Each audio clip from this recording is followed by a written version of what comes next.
Alright, so today we're going to be talking about our second 5-star for the second half of the patch for 3.5, which is going to be Kamisato Ayaka. Now, Ayaka is by far one of my favorite characters in this game. She is super fun and super nice to play with, but of course I'm gonna try my best to be unbiased in this opinion and review, because a lot of people want to know if they should summon or save or skip for Ayaka, because she is coming very soon and she has been out for a couple of times and she's been out for a long time. So we're going to be talking about, is she worth it? Now, of course, before we get into the video, make sure to leave a sub and a like if you're liking the Genshin guide content or the Genshin content period. And also, for every like or sub, we are going to level 90 your weapon, because I know a lot of y'all are getting on to me about that. But here, feast your eyes on this. A lot of these weapons are level 80. I know I can get them to level 90, but you know, I don't know. I just like doing it only for the carries that I use a lot. So I don't know. If I see the subs, go up one by one, maybe I'll consider doing the weapons to level 90. But let's go ahead and talk about Ayaka. She's our 5-star cryo DPS that is going to be rerun very soon. And with Ayaka, her talents, her constellations, her weapons, her artifacts, I do think these are some of the best, and I honestly think one of the most seamless experiences to be able to run with on a character. So let's go ahead and talk about her talents in this issue worth it video. Now, for Ayaka, a lot of her talents are going to be used, basically all of them, because of how all of them basically synergize with each other. They're all very easy to use, very straightforward. You're not really sacrificing a lot by doing any of these, having these at level 1 or anything like that. Have them all crowned, which I did, because she's just that good in my honest opinion. All of her talents are really nice, and we're going to explain why. For her normal attack is basically just going to be, the normal string that you always get, but there is going to be two twists. One is that her second part of her normal attack, or her charge attack, is AoE. So if there's a certain amount of units in an area and they're all grouped up or something, every single of one of those enemies are going to take that charge attack damage. Not that one instance, each one is going to have their own instance of charge attack damage. So that's really good when you have them grouped up against enemies. And also another thing is that Ayaka's infusion is super easy to do, super easy to proc. It's just dash, and she has a good amount of seconds of infusion. So this makes it super easy to, get cryo onto an enemy and allow yourself to be able to swirl that, cryo element onto the rest of the group, or basically shred the resistance with the VV set. Super easy to apply cryo, and that makes it super good for like frozen teams, being able to swirl it off. All of that stuff is really good when considering her normal attack, and we'll be talking about why her normal attack is so good in a quick second as well. Her skill is a small circle AoE. It does hit for a fair amount because the scalings are so high. That's something you're going to notice a lot with Ayaka, is that a lot of her scalings are super high, so that is going to be considered when we talk about her artifacts and her overall playstyle. Her AoE is really good, really nice, has considerable amounts of range as well. So there's really nothing else to talk about it. It's just the AoE circle. It's gonna hit once, it's gonna do some good numbers, and that's pretty much it. That's one thing that I really like about Ayaka. All of her stuff is super simple, so it's nice to know about that. Now, her burst is going to be a basically swirling blizzard that's going to do multiple instances of damage, and is going to absolutely delete enemies in front of you. The only one bad part about this ult is that if the enemy moves a little bit, or moves out of the blizzard, or moves in a certain way, the blizzard has a chance of moving away from the enemy and continue going forward, because it will travel forward until it hits something and then stops in that position. It can basically run away from the enemy, but if you position it right, if you wait till the enemy stops moving or starts attacking or something like that, you can avoid that problem altogether. But this ult does do a lot of damage. Now let's talk about why a lot of these talents are really good and really great, and that's because of the passives. The passives are going to make all of her basically talents synergize well together and be able to use all equally. When you use her skill, her normal attack damage and her charge attacks are going to do additional damage. So you're going to be getting some buffs on your Ayaka if you use her skill, and it's going to make her normal attacks and charge attacks hit a little bit harder. And now if you couple that with, Kazuha's Swirl, Bennett's buff, Shenna's buff, you're going to be getting some nasty number nukes when it comes to using her charge attacks and her normal attacks.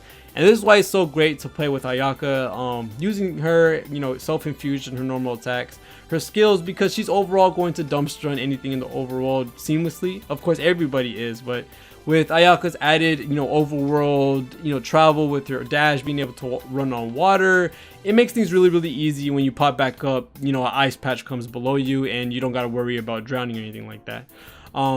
She's overall a really good pick for the overworld. And then for a second, talent or passive. When cryo application at the end of the sprint hits an opponent, you're going to get 10 stamina back, and you're also going to get 18% cryo damage bonus.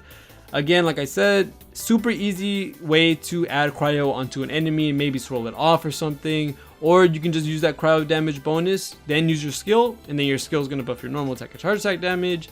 And then you can, spam the charge attacks or normal attacks. It's going to be doing some crazy numbers. Or, sprint and then go ahead and use your burst, because it will hit for a good amount. You are going to be hitting for some nasty amounts with this because the scaling is so high, and because it's going to be multiple instances of damage. You're going to be getting your buffs worth when you are casting your burst after the sprint or something like that. So yes, her passives are funneling damage back into her other talents, the skill funneling into the normal and charge attacks, and the sprint basically buffing her overall kit, because the crowd damage bonus is going to come from her infusion from her normal attacks and charge attacks, her skill and her burst. So basically this is all around buff just for sprinting, and you're going to be doing that quite a bit if you're not running a shield anyway. So dodging is just going to give you a damage buff, which is really nice for a lot of characters in the game. The reason why I prioritize or really like Ayaka so much, and like I said, I'm trying to be unbiased here in all honesty, but there's not a lot of units in this game that have this much of a seamless experience, having every single part of their passive go back into their kit, or basically being a very straightforward and very easy to use character. You literally just dash normal attack, or maybe dash special normal attack, or dash ult. Like, there's not a lot to go with Ayaka. She's a very straightforward character, and a lot of her passives and talents synergize together so well. She's just a very overall great unit, and a very overall smooth unit to play with. Talking about her artifacts, Ayaka uses, of course, Blizzard Strayer. There's no other better choice to use other than this for Ayaka, because it just basically allows you to prioritize more stats compared to just crit rate and crit damage.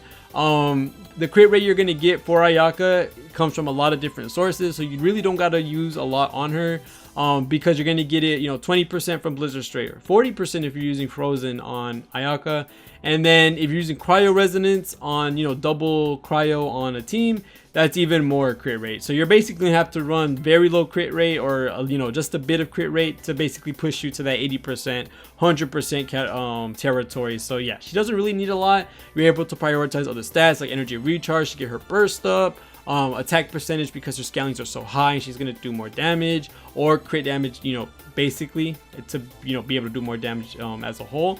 So yeah, there's a lot of different stats you can put on Ayaka to help her burst more, do more damage in both aspects of attack percent or crit damage. So having Blizzard Strayer is going to help a lot with basically allowing you to use more opportunities to roll for those instead of crit rate or crit damage. I know some certain builds use Shimanawa, I think, if they're doing what is it called, Melt Ayaka, I think. I'm not 100% sure. I'm not really familiar with that team. But I know some people use Shimanawa, if I'm not wrong, for Ayaka, because her charge attacks hit for so much, and especially if you have Shenhe, C6 Ayaka, or just Shenhe by herself, she can do some nasty nukes with her normal attacks, which of course you get a bunch of buffs from her passive. So that's going to be the Blizzard Strayer artifact set. For her weapons, it does vary. Of course, her signature Mist Splitter Reforge is going to be her best weapon because it gives her elemental damage bonus. It's going to give her even more, after you do a certain amount of actions. Overall, her best sword, especially because high base attack and a big amount of crit damage on it as well. So the Mist Splitter is going to be her very best weapon. Of course, there are other substitutions that you can use. I know she has her free-to-play signature, I guess you could say, the Aminoma Kageuchi. I hope I got that right. It has a energy recharge, kit built onto it, so it's allowing her to get her burst up more frequently, and this also allows you to do more damage. If you ever burst up more often, then you're able to do more damage, and you can prioritize other stats on your artifacts, so that's really good too. Besides crit damage, you don't really want to run crit rate unless you absolutely need it, because she deletes so little of it because she's a cryo unit, has cryo resonance, Blizzard Strayer, all that type of stuff. And if you're not running crit damage or energy recharge, and attack percent is good as well. I don't really have a lot of good attack percent swords, so I can't really showcase that. But because her scalings are so high for Ayaka, having more attack percent, of course not too much, because you will be buffing possibly with Bennett and other attack buffing units. Having more attack percentage is going to help her high scalings hit for much more, and is going to basically skyrocket her damage for her talent. So she does have a large variety of weapons that she can use. Of course, you know, the more premier weapons like the Mist Splitter, all the other crit damage weapons like from like the shop, the Star Glitter shop and all that, they are going to do a little bit better. But you do have some options with, you know, some free-to-play swords like the Aminoma or some other weapons just like that. Other than that, her constellations, her strongest ones are going to be C2 and C6 if I'm not, oh no, C2, C4 and C6. C1 is really nice, but it's not really useful when it comes to, you know, overall constellation value. And I will be going over all of these very in depth and in specific when I do make my video over her weapon versus her constellations, because this is something that a lot of people want to know, because the Mist Splitter is so, you know, sought after, and also her constellations, especially C2, is very valuable as well. So we will be going over that very, very soon in another video. So make sure to leave a sub and also leave a like, all that type of stuff. So, you know, stay tuned because that video will be coming out very soon. But C2 basically gives her 2 more swirls off of her burst. C4 is going to be decreasing defense, which is very valuable, super valuable, oh my god. And also her C6 is basically going to give her a nuke for her charge attack. These are some really good constellations for her. They are very high value constellations on her especially. And C1, if you're going for C2, is going to help a lot with your C2 and your burst overall. But talking about Ayaka in specific, is she still worth it? Is she worth it in 3.5 and beyond? And basically, is she worth something on? So Ayaka, of course, didn't benefit from Dendro coming into the game because Cryo did not get any reaction with Dendro. Now, there are some teams where you can run Cryo units, and it helps with the Dendro core creation, but those are some very niche teams, so you're going to have to figure your way out with, you know, how to use Ayaka with those type of teams. But strictly talking about her main teams, which are Frozen and Mono Cryo. Of course, you can use Melt, but again, another niche team. Mono Cryo and Frozen, those are her two best teams. Of course, Mono Cryo is like with Ayaka, Shenhe, what's it called, Kazuha, and other buffers. Those are going to help her do a crap ton of damage, but you are sacrificing, you know, having to worry about the enemies move around a lot. But she still does dumpster on enemies' health bar. She's going to eviscerate, you know, you're going to see it drop very, very fast.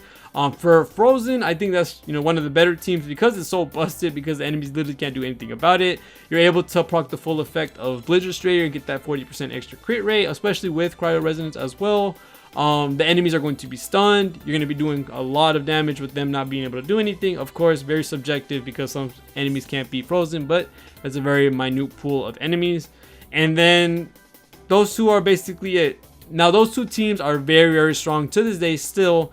And as you can see in the background that I've been playing, I'm basically just running through these stages of Spiral Abyss and absolutely dumpstering on them, even though they're a more Dendro focused, you know, set of floors.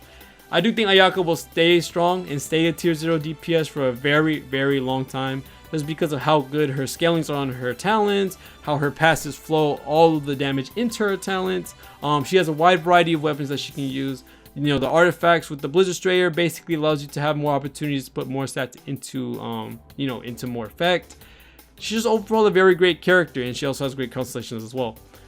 I've tried my best to be very unbiased with it, but the thing is that Ayaka is a very smooth and very seamless character to play with, and if you invest in her, you know, to a very high amount, you are going to see that return tenfold. I honestly think that she's one of the better characters in the game for sure. Of course, there are better characters that are, you know, the supports in the game, which are the very big MVPs of the game. But in terms of T0 DPSs or DPS in total, Ayaka is very smooth, very easy to use, has very fast self-infusion, has a very strong kit, has one of the best artifacts in the game as her signature set.